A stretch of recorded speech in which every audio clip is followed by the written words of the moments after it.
Well, good morning. I'm Rob Weise. I'm on staff with the Forest Lakes District, and I'm excited to be this morning with our worship specialists, I call these guys, and I'm thankful that we're going to talk this morning just about what churches are doing and what the different worship ministries are doing around our district. And so I want to just jump in real quick and read a verse. I think sometimes we forget the role that we get to play in the lives of our congregation and our leaders that we have the privilege of being a part of.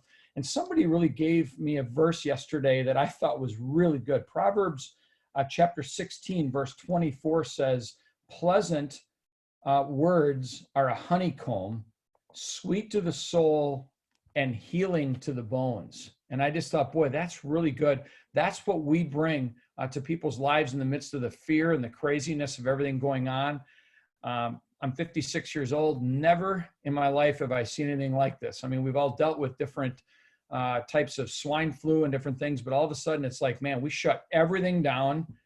And I think as a church, we've all kind of went, okay, what are we going to do? And on the fly, we're making these adjustments and trying to figure this out. And so it's been interesting, that's for sure. One passage of scripture that's brought me hope also and encouragement was when the disciples were with Jesus in Mark 4, and they're in the boat, and Jesus is sound asleep, and the storm comes up, and all of a sudden the disciples are just scared, and they go wake Jesus up and go, "Hey, can you fix this?" And we're really scared, and Jesus calms the waves and calms the storm and looks at them and goes, "Didn't you trust me?" And I feel like that's kind of where we are in the middle of this. Are you trusting me in the middle of all this? You go to chapter 5, verse 1, and it says they got to the other side. And that's where we're headed right now. And I think on the other part of that is as soon as they get to the other side, guess what happened? Ministry starts again. Jesus runs into the demon-possessed man, and away we go.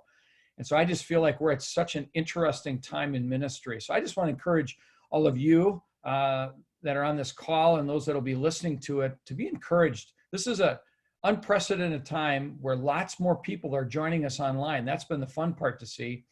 I don't know how well we're making disciples in this time, but at least we are having an opportunity to have a great impact right now with people tuning in. So it's my privilege to host this morning, and I want to throw it open right away to those that are on, and we'll just take one at a time. And what I'd love you to share is tell us your name, where you're at, and give us an update. How are you doing personally, as a family, maybe, if you want to share that, but also as a church. Tell us where you're at and what you're doing as a best practice. What are you doing? And we'll try to learn from each other this morning. So whoever wants to jump in and go first, have at it, and I'll mute myself. Well, I am, as you can see, the Ryan Rumbley. There's my name right there. So I'm doing well. No, oh, hey, Seth. Here he comes. My name's Steve, lead worship at Woodlands Church, and we are doing well, I will say. As a family, we've got 3 kiddos. So Levi's in 2nd grade, Nora's in kindergarten, Ivy's 3. So it's that's a huge adjustment. My wife is a phenomenal teacher, and she works as well. So we're kind of learning new rhythms and things like that. And we are creatures of habits. And so habits and routines have been upended. So I feel like, we've had a couple, it's been like this, where it's been like, oh, this is an adventure, and now this happened. And then we got into a rhythm with my wife teaching and then e-learning. So we had to readjust to that. And I feel like now we're kind of finally settling into, okay, this is what life's going to look like, at least for the next month, we assume. And I think to some extent that's how, church was right away. It was, okay, we got this 250 rule, so let's make a plan, and well, that's out the window. And we got this 10-person rule, that's out the plan, let's out the window, let's come with a new plan. So we're settling into, I think, just some good rhythms of creativity. We're settling into some good rhythms of just a ton of online interaction. We have a Facebook page that we've always had, but we created like a private group and have been doing a ton of interaction through there. And it's been actually really cool to see, people, with some people more time on their hands, reaching out through there and actually seeing a ton of needs come through that we wouldn't have otherwise been aware of. So, the need for connection is insanely high right now. And so we're finding new ways to, just as a church, stay connected to people. I mean, from a worship standpoint, we're filming our services on Fridays, so we're not doing live, we're filming them on Fridays, and then doing watch parties on Sundays, so pastors can jump into those watch parties on Facebook and interact with people. So we'll post them there, we'll post them on our website, in our app and things like that. We're trying to just be creative with putting out other content, whether it's devotionals, songs, things like that throughout the week, just so we can continue to be interacting around something intentionally. So it's been, it's been good, but as I'm sure everybody's learning, things that would have taken, an hour before, an hour taking 2 hours or 3 hours to create and to collaborate on and stuff like that. So yeah, again, it is both fun and frustrating. But I think we're making it work, and we definitely see God's hand in the midst of it. So thankful for that. Steve, quick question. What platform are you guys using for your Sunday morning services? Yeah, so what we're doing is we're uploading everything to Vimeo, and then from there, you can access it from our website. So if you're not a part of Facebook, we'll put it on our on Facebook and then do a watch party on there. That's probably how a lot of people are interacting, is we're doing watch parties at our service times. So we'll kind of push that and have a pastoral presence at each of those watch parties so they can interact with questions and things like that. But Vimeo has been the main way we're doing it, because that links to our app, website, and then Facebook.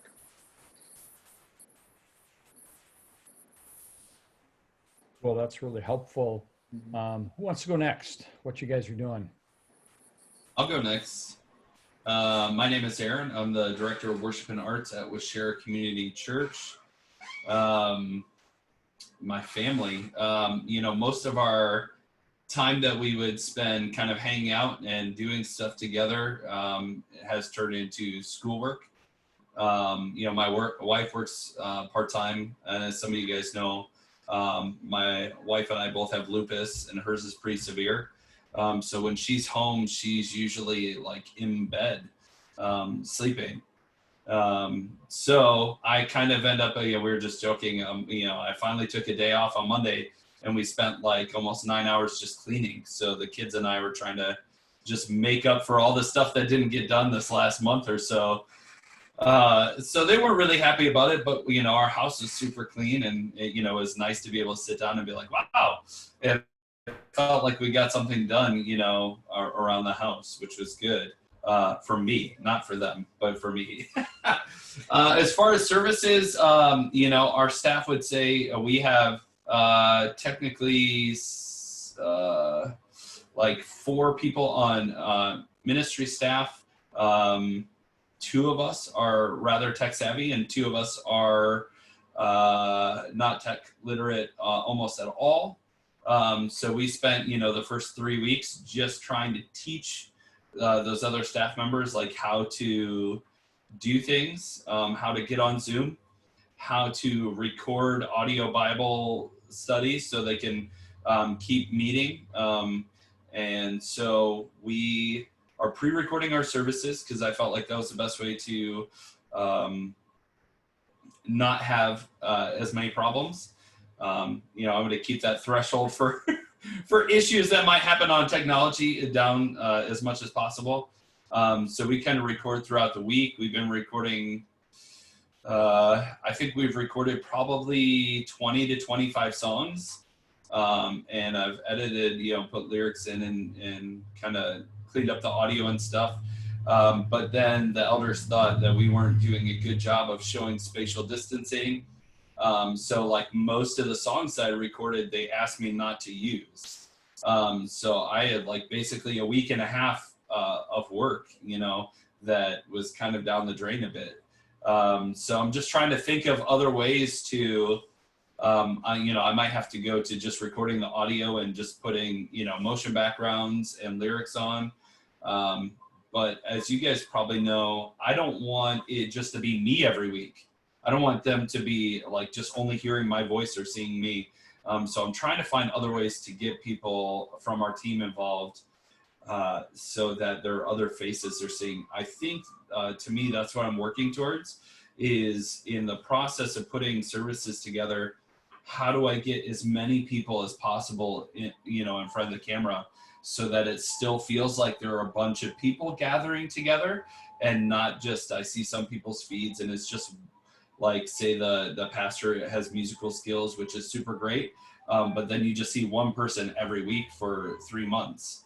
And that to me feels a little isolating. So just trying to work on that feel of like, it's still being community, and how do we do that?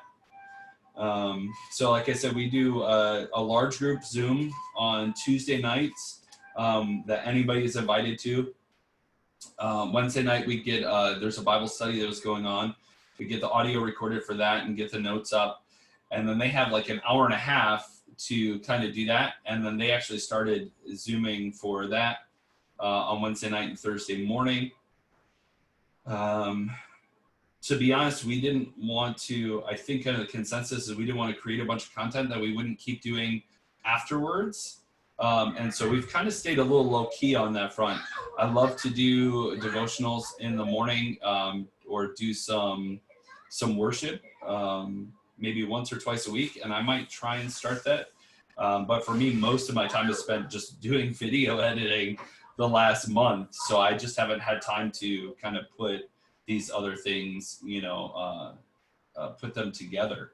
I've just been doing tech stuff. So that's kind of what life looks like right now. Somebody just posted that we have another month, I think, of staying at home in our area. I think so. If that's true, then we just got extended another month. So hopefully we'll continue to try and find ways to be creative, like I said, by adding more people, more ideas into the service. We don't care if the service doesn't look like a normal service, if we can get people connected and find creative ways to do that.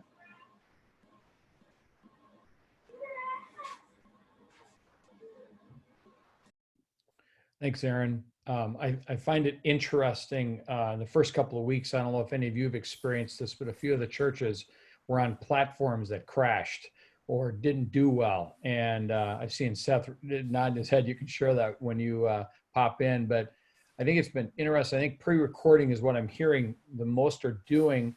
And I love the idea. I think it sounds like Steve, you and Aaron, both your churches are doing this, where there's some interaction and some opportunity for people to, give comments and say hi. I think that's been really good. And I don't know that all are doing that, but I think that's neat, because trying to figure out community in this time is really challenging. So who wants to go next?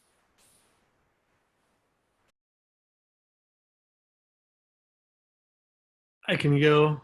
My name actually is Ryan Rumbley, Steve Berg. And I'm from Wisconsin Rapids. I'm at Crossview Church. You can call him Rumble Stiltskin. You can, but nobody else. I'm missing all of you guys who were hopefully going to be coming to the district conference in a couple weeks. Was supposed to have been a couple weeks from now. So, and would have been at Crossview here in Rapids. But we're doing pretty well. We are also pre-recording everything. We didn't want to have issues on Sundays with live stuff. So same story there. Probably the unique thing in our situation is I happen to be quarantined with my family, and we have been blessed with I have a son who's a drummer and 2 daughters who are guitarists and vocalists. So we kind of have a whole team stuck here together. We have a little spot in our basement where we have an electronic kit and some speakers. So we've just been doing most of it from my basement, pre-recording worship. We've got a TV behind us for the lyrics, which has been helpful. So we're just using PowerPoint to put all of our lyrics for songs right on the screen that's in the shot, so we don't have to go back and put the lyrics over the video. I felt like that was a lot more time consuming when I did do that the first time. than just having one kid sit and click through the slides and have it in the shot. Our pastor's been doing the same for sermons. He always uses slides. And so we've been having a TV in the shot and putting his slides right there on the screen. So whether it's the sermon time or the worship time, you're still seeing somewhat like the normal screen content you would see on a Sunday, even though the locations are different. So that's been probably one of the good things that has worked fairly well for us. Our church is doing a prayer meeting on Tuesday nights for kind of the interactive piece where people can put prayer requests in the chat, and then the pastor who's monitoring that and facilitating will pray through things. But on Sundays, everything is pre-recorded, and we're using just Facebook and YouTube for our video content. So we aren't doing watch parties, but we've talked about that. We chose to do more of the interactive prayer thing on Tuesday nights. And then our youth ministry is doing a Wednesday night pre-recorded service for their for all the students for middle school and high school. Yeah, that's about it. We're just using a field recorder to capture our worship stuff in my basement. So it's a little Zoom H6 field recorder, and we've got a little tiny sound system, so we try and get it just to a level that we can do a decent field recording, and that's kept it nice and simple. I haven't had to mess with multi-tracking and all that to try and have a decent mix. But yeah, my family is doing really well. In some ways, as I said, we're kind of working on music together. So there's 6 of us here. My wife runs the camera, 1 kid runs the PowerPoint, and the rest of us are on stage. So we're having a good time with it, keeping ourselves busy. And we were a homeschool family before all this started. So in some ways, things haven't changed a whole lot for the day-to-day through the week, which is nice. My heart goes out to everybody who's having to figure that out now on the fly. How do you have to like react when somebody doesn't show up for rehearsal? Yeah, it's rough, Steve. Yeah. Normally we kick them off the team, but I'm finding that's difficult to do in these days. It's awesome. I love your guys' setup. It's so cool. It's fun to see. Is Hannah home for a while now? Yeah, my oldest daughter, Hannah, has been living and working at Camp Timberley, and she was in a gap year program there, but she was supposed to do worship as a worship leader for their summer camps all this summer. And we're hoping that she still gets to do that. But it's been great to have her home and helping with worship for the church in this season. Yeah. Thanks for asking, Steve. Ryan, I'm assuming, are you guys using Facebook, not Facebook, is it YouTube Premiere, I think they call it? Is that something you do to make it live, look live anyway, the pre-recorded? We're not. We're just having the video there, Okay. and people can watch it whenever they want. So we're just putting out a time when we say it will be available by, and then, sometimes it's actually up on Friday night. So those who are subscribers of ours on YouTube can start watching the service kind of whenever they want, Friday night, Saturday. That's worked well for us. And we're trying to have the interaction more take place around our Tuesday night prayer meetings. Gotcha. That makes sense. Thanks. Yeah. So I'm Seth, and I know Chris Tomlin there because when I went to school in Stevens Point, Steve was in high school when I was in college, and so that's how I know Steve. Aaron, Ryan, good to meet you. Rob, good to see you again. I see your names come up a lot, you two, Aaron and Ryan. So that's I think that's a good thing. But I'm in Viroqua, Wisconsin, which is, if you know where that is, it's south of La Crosse, about a half hour. And so it's out in what the locals call God's country, pretty hilly. I never knew a place like this existed in Wisconsin. So, and we've been here coming up on a year, and so it's been good. My role is pastor of discipleship and worship. So the way that, I'll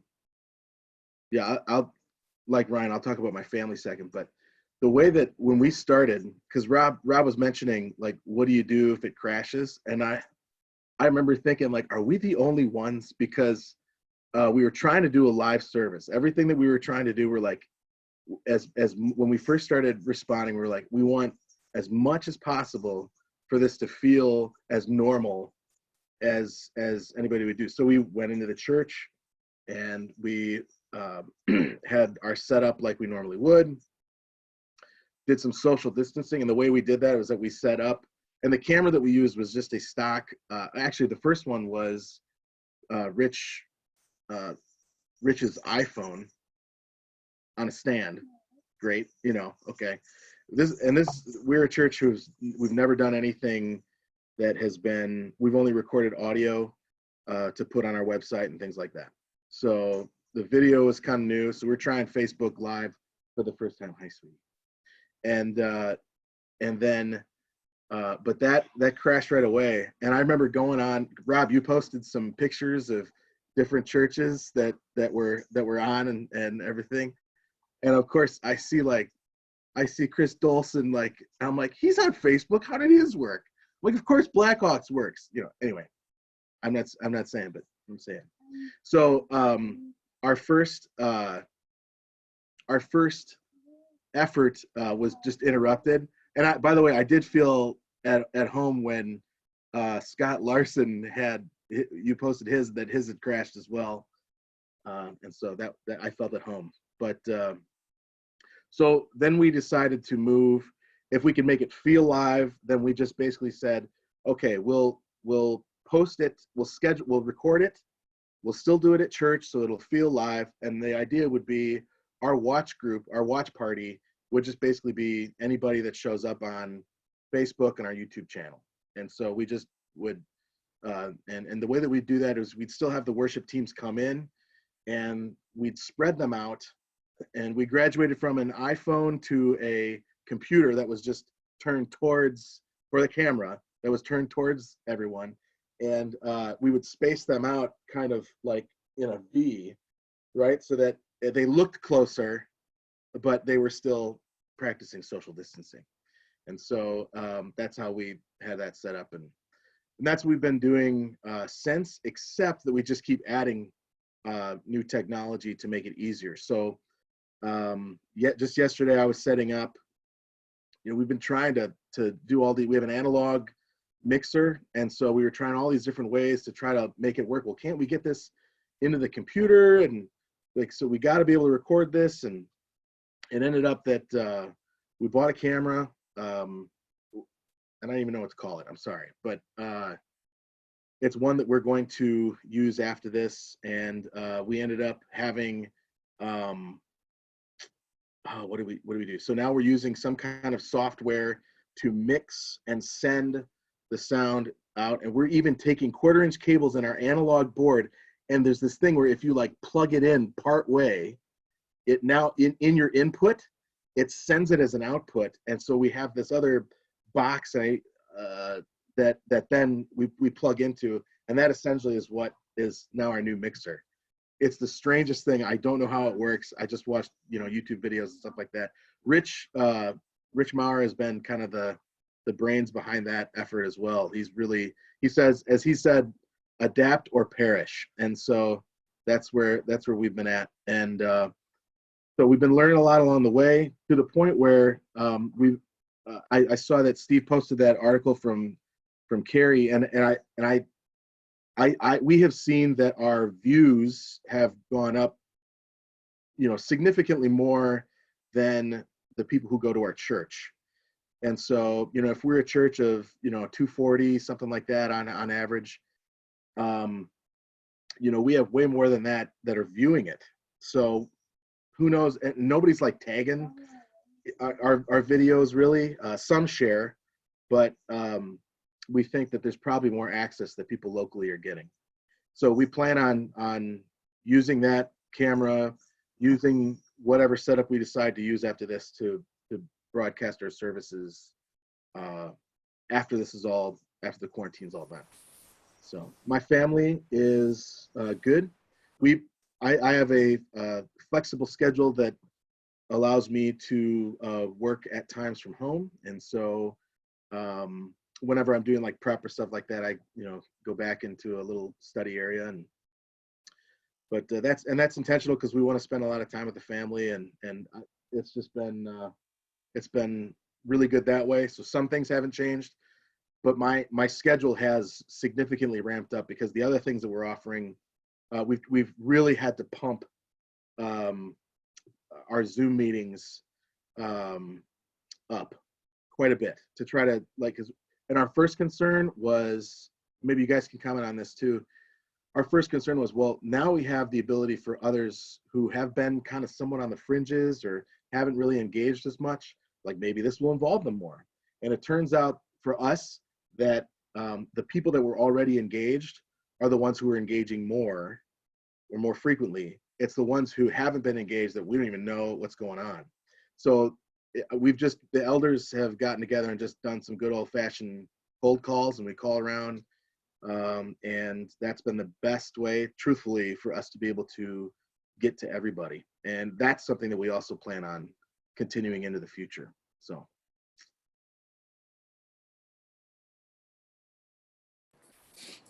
That's Yeah, awesome. 100%. Go ahead, Aaron.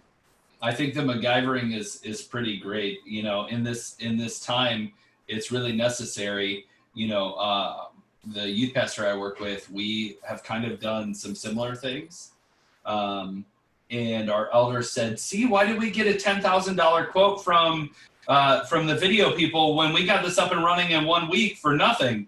And we were like, well, not for nothing. We've been acquiring equipment for a couple of years now. Yes, it's not super expensive, but so in their mind, we're just going to continue this without spending any more money.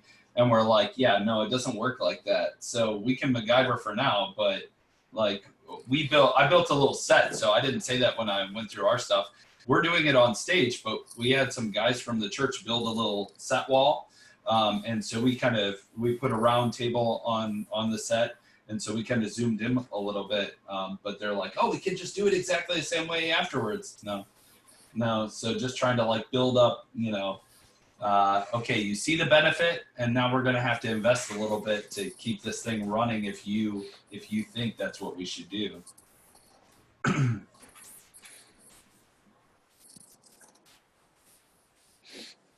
Yeah, I was going to say, this is totally and I think in Carrie Newhoff's article, hey, correct me if I'm wrong, but I think he mentions 30% of the budget or some number like that. And he said this months ago, needs to go towards digital content, or whether it's it's paying somebody, whether it's a software or something like that. It's 30% of your budget needs to go towards digital content. And he's like, I had people telling me I was crazy, and he's like, now 100% of people's things are going towards that. And but it's just fascinating. I think we're going to see. Yeah, I think church is going to be done a little bit differently, because I do think we have had so many people. I mean, and it's all anecdotal right now, but I've had so many conversations with people at my gym that we've gotten to know really well. Don't come to our church. Be like, hey, it's been fun to watch you every week. And it's kind of oh, they're like, yeah, we don't go to your church, but we're watching what you do every week. And we didn't have anything really to watch before. Now we're, so it's opening conversations of hey, well, when things go back to normal, right? So the challenge is going to be, how do you onboard, how do you encourage those disconnected people who are now engaging in ways they never have been? How do you follow up with them? How do you get them connected? And that's the new challenge, and it's fun, but it's, to your point, Seth, we've had just phone calls have been so huge, right? We're lucky to have these teams of people who visit people who are kind of stuck at home because of health issues. We have people who visit people because of hospitalizations. We have just our seniors that, and all of it. The only way really now is just phone calls. So it's phone calls. It's, but we're upping that. We're having actually more contact with some of these people now than we did before, because it's well, just call them once a week. Whereas maybe they were visited once a month. Now it's once a week, and you're actually getting a little bit more intentionality with that, and realizing that's pretty easy to do. right? Like, and we think this could be something that could be really good moving forward and beneficial moving forward of some of these things that maybe complicated a little bit. It's really easy to do. Pick up the phone and call them. And people are, not just us as staff, but people in our church are realizing, oh, I can do this regularly. Like, so we're hoping that's something that carries over long term. Yeah. If I could address something that Aaron said earlier too, is that we also had the discussion. I'd like to know if you guys had this discussion as well. Is there anything that we're going to do now that would be difficult for us to carry on after all this is over? So in other words, are we setting ourselves up for extra stuff that we maybe are not a priority for us, that then people will come to love and expect, and all of a sudden, oh, look what we've created for ourselves? I don't know if you guys had that discussion too.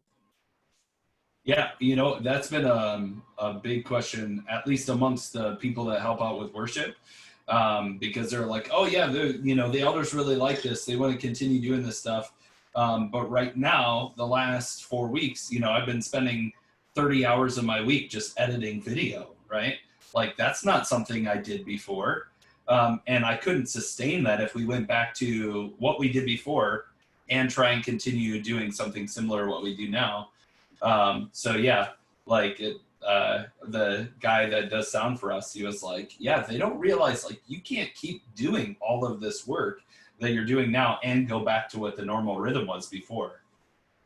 So how do we make those decisions? What becomes important, and what, Steve, like you said, what do we say? Oh, this is a non-negotiable. Like, we found, how simple is that? Phone calls. Like, why weren't we doing that before? Like, oh yeah, there could have been 5 people who don't like, to do other things, that could have been calling people, every other week or every week for years to check on people. Yeah, and old technology being brought back is also something that's funny to me.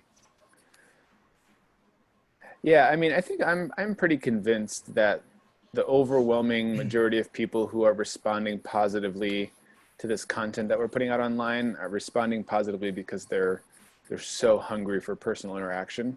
And so if we're putting out videos of us worshiping, it's kind of like, hey, this is bringing me familiarity, and it's bringing me, digital interaction with a human being. So when we take that away, what we're going to be giving them is actual contact with a human being. And I don't foresee us, because that was part of our conversation right away, is, okay, if we put out a ton of digital content, are we going to be fostering an environment where people are not going to want to come and gather? And I think all it's done and what we're seeing from people is it's up to their anticipation of being back together. It's not created this heart of, oh, well, I just want to keep staying at home and not come to you. It's, oh my gosh, we want to be back together, right? Like, so it's built that up so that when the time comes and, okay, we have less videos we're putting out. The reason we're putting out less videos is because we're back together. And, will there be those few dissenting loud voices? I'm sure there will, but I think the majority of people are going to be so thankful that you've put in the effort and we've put in the effort to stay connected in this time. And now when we're back together, they're going to be so thankful that we're back together and actually meeting in person. So that's my read on it right now, but curious. So what you guys are do you think that's almost a generational gap in how we understand connection and communication? Is that I've heard that argument that, well, if we do stuff online, like, then people won't want to show up in person. But most statistics that I've heard people talk about have said that's not true anyways. If you look at, oh man, what church is that? It's a church from out in Seattle, Judah Smith's church. Mm-hmm. Last year they created the church home app, and there are people meeting around the world. And their whole point was to use that digital content to bring people into real life interactions, and people who weren't going to church before, to get them into relationships with other believers, or to, to be saved and be in gospel community with other people. Yeah, I think we've we've kind of talked a lot about this even prior to this COVID stuff, Yeah. the impact of digital content. And I think, we're kind of, the fear is that there are people, that are sitting at home saying, should I or should I not attend church? And they're kind of like, I'm not sure if I've decided yet. And I think the fear would be that in putting out digital content, they're saying, oh, I don't have to go to church then because I can receive this. But I think the reality is, whether or not we're putting out digital content, that option is there. So us putting out digital content is not going to tip the scales for somebody, because whether we put it out or not, if they've already decided, like, I'm going to stay at home and not attend church and I'm going to watch something digitally, like, whether we put something out or not, like, that's not going to weigh into their decision because they have access to so much. Like, that's a decision that's made prior to us putting out our content. So I think that was somewhat an unfounded fear. And I think the reality is our content, if done well, can create a yearning in people to be where that content's being created. And that's what we have to be good at doing. We have to figure out a way to create content that is that allows people to see that there's something transcendent in what's happening, and that it's better for me to be there than it is for me to be at home watching this. So you have to create that kind of longing, and that's the challenge to me. I don't think content put out by local churches, I just don't think there's a lot of people at home not sure if they're going to attend church or not, and if we put out content, they're going to not attend church, right? Because again, there's so much access to other stuff. I think what it does do is, if you put out good content and you're intentional with it, I think those people that are surfing website and looking, they'll be like, oh, I kind of want to go there. So yeah, I think to your question, Aaron, I think maybe the generational thing was more of a generational fear of, if we put out good content, are people who are so digital, are they waiting in the wings to decide that? And I think we've kind of landed on, no, I don't think they are. I don't know if that makes sense, but that's my thought. And what percentage of people, I hope I'm not taking us off track here, what percentage of people do we have in our churches that are traveling for work, or like somebody else said, people who are ill and can't make it out of these are all parts of this conversation to me, somebody who travels a lot for work, well, they're gonna go to church home, or they're gonna watch Elevation, or we can name like 10 really big churches that put out really good productions of services online. So it's kind of drawing those people away from connecting with their community when they have to find other content versus being connected to their own church online. That seems like it should be an important part of the conversation, considering that the amount of people traveling from work now compared to, say, 20 years ago is probably pretty significant. It's good thoughts. Well, thanks, guys. This is some good thoughts. I mean, as I've been walking through the district, I think we're seeing, I had a church of 120 have 700 hits. Another one that was 150 have over 1,000. So we are seeing a lot more hits. My neighbor down the road, 2 houses away, they don't attend Highland and Wausau, but they've tuned in and they love it and they're watching it now. And like you said, Steve, so we'll see. This is giving us a great opportunity, and this has been good discussion. I want to share a little bit from a couple other guys. Mike Middleton from Kenosha, he said, for us, like most churches, I'd imagine we've been figuring things out as we go, and I feel like we're kind of settling in to a new normal with new philosophies. After the first week or two, we literally had a 4-hour staff meeting arguing about how to do our Sunday morning services, live, pre-recorded, live stream, host or not, church as usual, or church focused more on unchurched people. The weird thing for me has been the sense of what was once completely under my oversight. The Sunday morning service now has become something the entire staff is giving input to. And I'm honestly okay with that, he said, but it's changed everything when you're not necessarily, I need to be the point person, but it's been hard because we've had a lot of people wanting to get their hands in this. He said the biggest and hardest decision we had to make was live or pre-recorded. And from the beginning, we could see the advantages of doing it either way.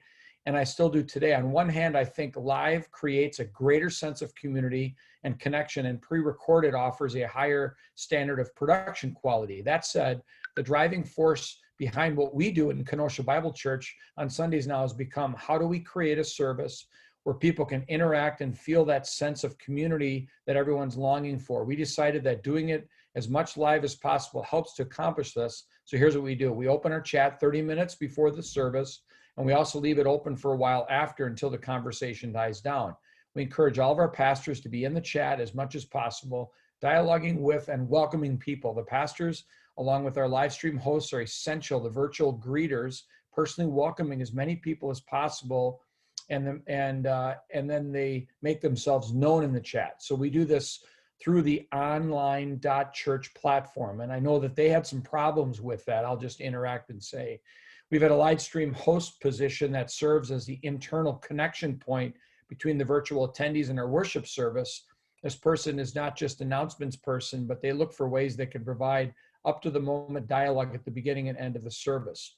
And they do shout outs at the beginning of the service and interactions that are going on. And at the end of the service, they highlight things that are happening in the chat, raised hands, etc. We try to involve people from our congregation in the service itself. These have been so far all been pre-recorded video interactions, but we interview like teachers from our church, shepherding a feeding program for underprivileged families. We introduced and prayed for new elders. For Easter, we had 50 families send in a pre-recorded Easter greeting to the church that we played pre-service and into the beginning of the service. We did a video compilation of kids talking about crosses they painted on windows in their home and what the cross meant to them. And we always have someone record themselves reading the scripture the pastor will be preaching on before the message. This week, we're reaching out to a therapist in our church to see if they can do a video interview about mental health best practices.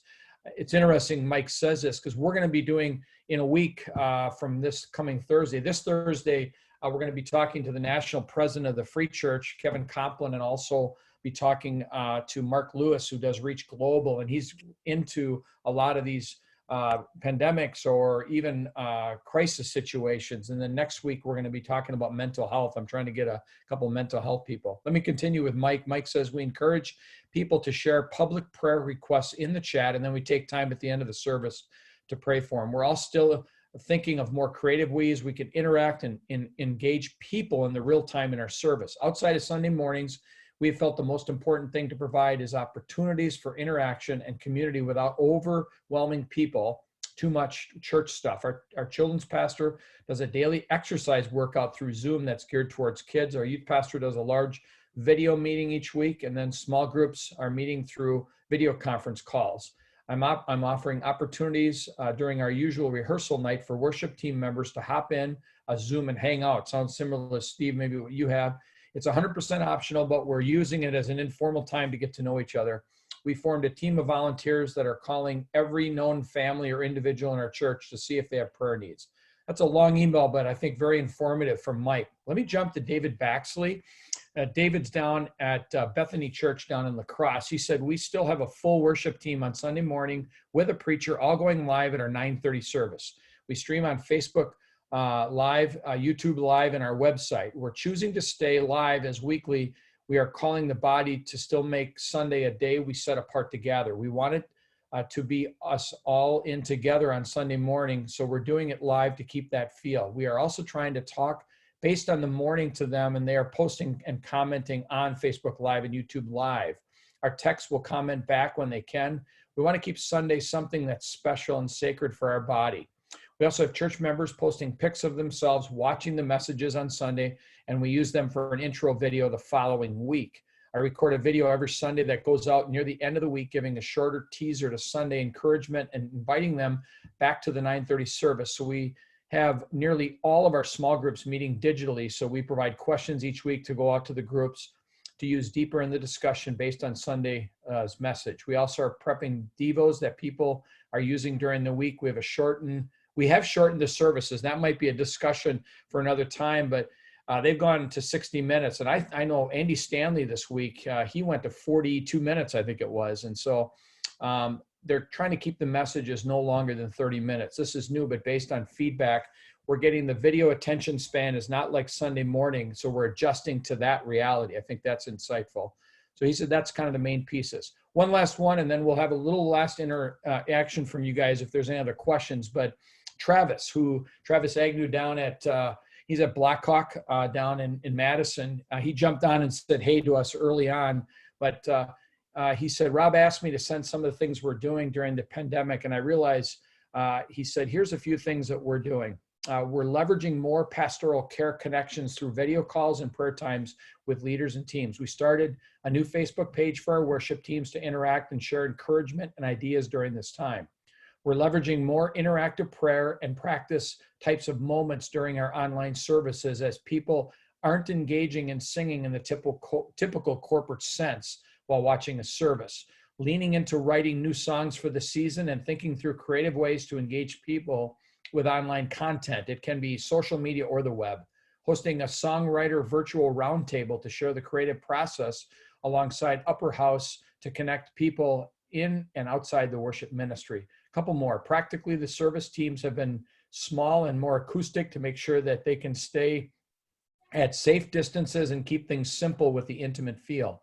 We've created some online working documents for volunteer prayer requests as we check in with them, and as well as team ideas for the current season to be thinking freshly about the season ahead.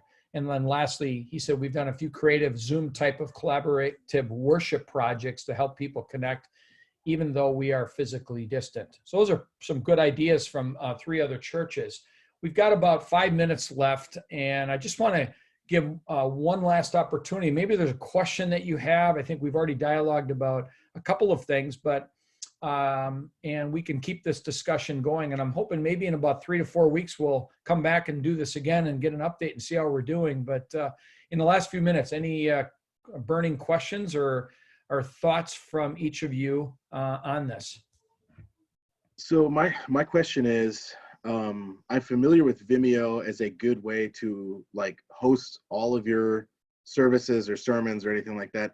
Does YouTube allow as much space to save all of those videos that you do? So if we do continue this, that, you know, or do you have to have a third party like Vimeo or something like that?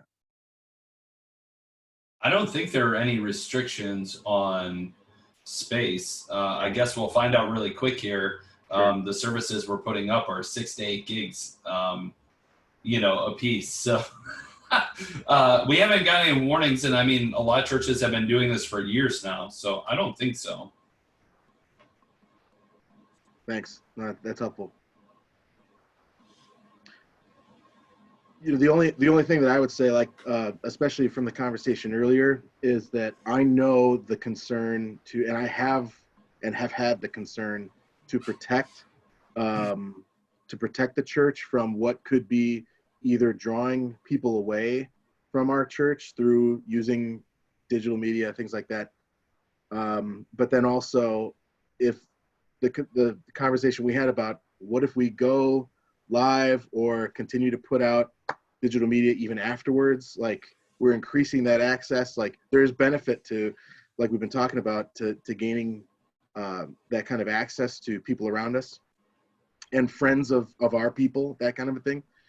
I think so we've seen that as purely evangelistic. When it comes to protecting the church, that's where we've had to decide, like, well, now we have to protect what part of the services we send out, protecting that what is put out there, not just because we want to put on a good face. It's because, you know, the people who if they love Christ, they love the church. This is part of being a Christian. And so I felt it on Sunday because, like, I'm like, man, like this on Easter, this is not the same. This is so different, even though we're trying to replicate as much as we possibly can. It wasn't, and it was lacking. It was worse. And so it was like, we need to be together. So God's people will be called to want to be together, and that will always be the case. So that's why I see any online effort after this as purely evangelistic. Sure. And I think for us, we'd move only to putting the sermons online after this. You know, most churches don't have the infrastructure to put good audio out to live stream music. So I think the effort it would take for most churches to do that wouldn't be worth the money or the time to do that. Yeah, that's definitely our case where we don't have the infrastructure there to do the same kind of audio quality to put out worship on a regular basis. And I like the idea, going back to the earlier conversation, that it will be one of the incentives for people to come and actually be there with us live, is that you'll get all the, maybe from time to time we would put out a little something with a smaller group that we can do well, but it'll be a good incentive to come and be a part of the live gathering to have the worship as normal. I'm going to send you guys a picture of our MacGyver setup as it is right now. You will be amazed. It's incredible. Can I ask for one more quick? What are somebody mentioned the length of services? What are everybody running for service lengths right now? Under an hour. About 45 minutes. 3 to 4 hours typically. No, we keep it under an hour. Okay. I just saw some churches. Somebody posted on one of the communications groups online. They're like, "Yeah, we're about 2 hours before, so we're trying to do 1:30 now." And I was like, "No way people are watching for that long." We've tried to push for under 40 minutes, so we've been hitting about 38 right now. About 38. That's pretty specific, man. Well, I've been trying to push the sermon time down to 20-minute slot. So Good luck. 18 to 20 minutes, yeah. And we've been doing consistently 24. So he's like, I just can't do it. I can't get it down. So Into the philosophy and the lengths of service, we are trying to keep it to 2 or 3 songs, but we only do 1 song before the message, hoping that those who aren't as musically interested will stick around through 1 song at least and get to the message. And we'll put a song or 2 after, trying to keep it under about 45. Yeah. So that's a good question. Are people more likely to go through a bunch of stuff leading up to a sermon? Do you guys care? I kind of front load because I figure they're going to stick around and listen to the sermon. So we kind of do a bunch of stuff on the front half as opposed to putting a bunch of stuff on the back end, because we tend to see some drop off once the sermon's finished. Well, you know, it's not tons, but maybe 10% of people-ish, 5 to 10%, depending on the week, will stop watching after the sermon's finished. I tend to agree. So we're doing all our announcements and that sort of thing before the sermon as well, whatever there is, and then just 1 song message. The only thing after the sermon has been music and like a benediction. Nice. Yeah, I kind of like that. We front load too. So. Well, I'm going to close this. I wanted to try to keep this to an hour. I really appreciate all your input on this.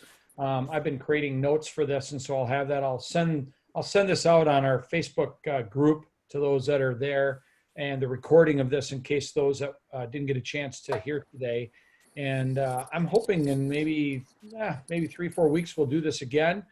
Unfortunately, we only got 1 worship summit in this year, and hopefully we can get back to that because I think that's been a great resource for our district. So thank you all for your input today, and you guys have an awesome day and keep in touch, be encouraged. Let me just close this in prayer. God, thanks for your call in our lives, and thank you for loving us enough to sending your son Jesus to die for us. And I just thank you for these dedicated leaders of worship in our district. I pray that you would bless them and just help them to just have wisdom and what to do. And I laugh as we talk about MacGyver and putting things together and trying to figure out what to do. I pray that you would just help us to do things in a way that will be honoring to you, and also we'll see new people come to know you because of all of this. And so we pray for our churches, for our country, and we ask for your blessing on all of it. It's in your name we pray, Jesus. Amen. Amen. Have a great day, guys.